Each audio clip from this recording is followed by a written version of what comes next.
жаңалығын рас па өтірік пе білмедім. Не болды? Радионы қосшығаны жаңалық естейді. Қонаевтың орнына Геннадий Колбин сайланды. Қазақтың басында әрқашанда қазақ тұру керек.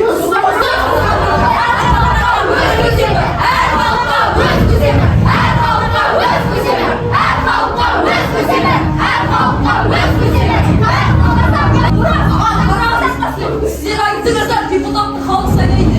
Енді басшыны өздеріңіз сайладыңыздар. Халықпен ақылдаспайсыздар ма? Оны сен естейсің, оны партия өзі шешеді. Әрбір партия. Не үшін оны партия шешеді? Әр халыққа өз көсемі, әр халыққа өз көсемі, әр халыққа өз көсемі, әр халыққа өз Тәң аялдап, қағзым етпей, бұл алаңнан өтпеңдер. Ызғырықтан тітіркеніп көкпеңдер. Бұл жер қалқам, асқақ рух жарылысы өткен жер.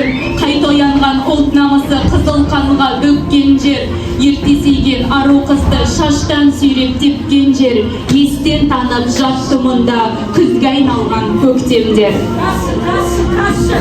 Dursun. Бейшара аяқ киімді шешіп берем. Аяғым қанмен қатып қалған. Қасшы, арамызды қуып жетеді екен. Адамды өлтірем. Сен Советскийді өлтірдің. Бұл жала, өтірем. Сен Советскийді өлтірдің деп мойындайсың. Әйтпесе, мен сені барып, камераға барып, күніне тамақта судай бергізбеймін. Жазған екен маңдайыма сорма. Біріншіден мен анамды сағындым. Екіншіден бұл құдайға не қылдым? Бостандықта еркін жүрген жан едім. Енді міне абақтыға жабылдым. Жоғары сотынан 60-шы бап бойынша 3 жылға, 65-шы бап бойынша 15 жылға бас бостандығынан айырылады.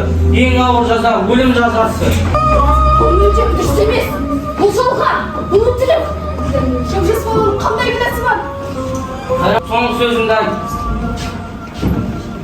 Күнәдан таза басым бар, 21-дей жасым бар, қасқалдақтай қаным бар, бозторғайдай жаным бар. Алам десең алыңдар. Қайрат деген атым бар, қазақ деген затым бар, еркек тоқты құрбанды ата